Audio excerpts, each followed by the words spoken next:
नमस्कार दोस्तों। आज हम एक ऐसी क्रांतिकारी पहल को लेकर बात करेंगे जिसने भारत में हिंदू व्यक्तिगत कानूनों को बदलने की कोशिश की। इस बिल के पीछे थे डॉक्टर बी.आर. अम्बेडकर जी, भारत के पहले कानून मंत्री और सामाजिक न्याय के प्रबल समर्थक। आइए जानते हैं इस बिल की कहानी, इसके सामने आई चुनौतियां और अम्बेडकर जी के संघर्षों को। हिंदू कोड बिल से पहले हिंदू महिलाओं की स्थिति बेहद ही दयनीय थी। मनुस्मृति जैसे ग्रंथों और पुरानी परंपराओं ने उनके अधिकारों को कुचल कर रखा हुआ था। जैसे कि तलाक का अधिकार नहीं था, महिलाएं चाहे कितनी भी दुखी हो वे विवाह तोड़ नहीं सकती थी। पुरुषों को वो एक से ज्यादा शादियां करने की छूट थी। संपत्ति में बेटियों को कोई और महिलाओं को कोई अधिकार नहीं था। विधवा और बेटियों को पैतृक संपत्ति से वंचित रखा जाता था। विधवा को दोबारा शादी करने की अनुमति नहीं थी और उन्हें सामाजिक तौर पर अपमानित किया जाता था। या तो शादी केवल अपनी जाति में हो सकती थी, जिससे महिलाओं की आजादी सीमित थी। कम उम्र में शादी और दहेज की प्रथा ने महिलाओं को आर्थिक और सामाजिक रूप से दबाया। गोद लेने का भी अधिकार नहीं था। महिलाएं स्वतंत्र रूप से बच्चे को गोद नहीं ले सकती थी। इन प्रथाओं ने हिंदू समाज में गहरी जड़ें जमा चुकी थी और अम्बेडकर जी इन परंपराओं के शुरू से ही खिलाफ थे। डॉक्टर अम्बेडकर जी ने 11 अप्रैल 1947 को संविधान सभा में हिंदू कोड बिल पेश किया। उनका सपना था कि एक समतामूलक समाज बने जहां महिलाओं को बराबरी का हक मिले। इसी के साथ अम्बेडकर जी ने संस्कृत विद्वानों से सलाह लेकर बिल तैयार किया जो प्राचीन स्मृति और प्रगतिशील अर्थों पर आधारित था। संसद में जब बहस हुई तो 1947 से 1950 तक अम्बेडकर जी ने हर धारा पर बहस की, यह साबित करते हुए कि बेटियों को संपत्ति का अधिकार प्राचीन ग्रंथों में भी था और इसके साथ साथ उनको विरोध का भी सामना करना पड़ा। कुछ रूढ़िवादी सांसदों और धार्मिक नेताओं ने बिल का कड़ा विरोध किया, जिसे लेकर 27 सितंबर 1951 को बिल में देरी और बदलावों से निराश होकर अम्बेडकर जी ने नेहरू मंत्रिमंडल से इस्तीफा तक दे दिया था। उन्होंने कहा यह सबसे बड़ा सामाजिक सुधार है, लेकिन असमानताओं को छूने से समाज कूड़े के ढेर पर महल जैसा है। अम्बेडकर जी का यह कदम महिलाओं के अधिकारों के प्रति उनकी प्रतिबद्धता को दर्शाता है। हिंदू कोड बिल को तीखा विरोध झेलना पड़ा। कुछ हिंदू महासभा जैसे संगठनों और राम राज्य परिषद ने इसे हिंदू परंपराओं पर हमला बताया था। करपात्री महाराज ने नेहरू को सार्वजनिक बहस की चुनौती भी दे दी थी। कांग्रेस नेता राष्ट्रपति राजेंद्र प्रसाद, गोविंद वल्लभ पंत और श्यामा प्रसाद मुखर्जी ने बिल का कड़ा विरोध किया।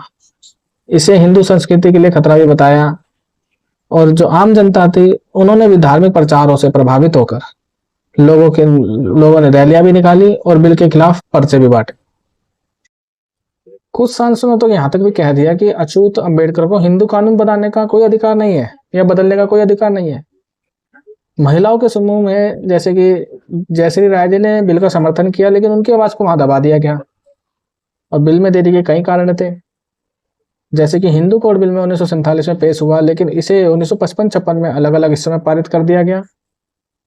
कड़ा विरोध, रूढ़िवादी संगठनों और सांसदों का विरोध इतना तीव्र था कि नेहरू ने बिल को आगे बढ़ाने में हिचक दिखाई। कुछ ऐसी राजनीतिक प्राथमिकताएं भी थी जो विभाजन, शरणार्थी पुनर्वास और आर्थिक मुद्दों ने बिल को पीछे धकेल कर रखा हुआ था। नेहरू का रणनीतिक पीछे हटना भी इसके अंदर सम्मिलित था। नेहरू ने 1951 में बिल को टाल दिया क्योंकि वे पार्टी में फूट नहीं चाहते थे और साथ ही साथ बिल का विभाजन भी हुआ। विरोध कम करने के लिए बिल को 4 हिस्सों में भी बांटा गया: हिंदू विवाह अधिनियम, हिंदू उत्तराधिकार अधिनियम, हिंदू अल्पसंख्यक और संरक्षण अधिनियम और हिंदू दत्तक और भरण पोषण का अधिनियम। 1948 में सिलेक्ट कमेटी को भेजा गया, लेकिन बार बार की बहसों और अस्वीकृतियों से प्रक्रिया लंबी खिंच गई। हिंदू कोड बिल ने क्रांतिकारी बदलाव का प्रस्ताव रखा, जैसे तलाक का अधिकार, पुरुषों और महिलाओं को क्रूरता या परित्याग जैसे आधारों पर तलाक की अनुमति, संपत्ति में बराबरी, बेटी और विधवाओं को पैतृक संपत्ति में बराबरी का हक मिले, बहुविवाह पर रोक लगाई, केवल एक विवाह को कानूनी मान्यता प्राप्त थी, अंतरजातीय और सिविल विवाह को मान्यता दी गई, गोद लेने का अधिकार मिला महिलाओं को बच्चों को गोद लेने और जातिगत सीमाओं को हटाने की अनुमति दी गई। प्रथागत प्रतिबंधों को अंत हुआ, जैसे दहेज विवाद और अन्य रूढ़ियों को खत्म करना। हिंदू कोड बिल अपने मूल स्वरूप में पास नहीं हुआ, लेकिन 1955 और 56 में इसके हिस्सों ने कानून का रूप लिया। इन सुधारों ने महिलाओं को कानूनी संरक्षण दिया और जातिगत बंधनों को भी तोड़ा। अंबेडकर जी को महिलाओं के अधिकारों का अग्रदूत माना जाता है। नेहरू ने भी उनकी भूमिका को सराहा था। कहा कि अंबेडकर जी को हिंदू समाज की रूढ़ियों के लिए, बगावत के लिए याद किया जाएगा। तो साथियों, आपने देखा कि हिंदू कोड बिल ऐसे ही नहीं आ गए थे और बाबा साहब अंबेडकर जी ने इसके लिए कितनी मेहनत करी, कितने विरोधों का सामना किया, और जब जाके उन्होंने जो है इस्तीफा भी दे दिया, उसके बावजूद भी 4 हिस्सों में जो है बिल को, उसके पूर्ण स्वरूप में ये बिल अभी भी लागू नहीं हो पाया, उसको 4 हिस्सों में बांट दिया गया। तो अगर आपको ये जानकारी अच्छी लगी हो तो वीडियो को शेयर कर दीजिए।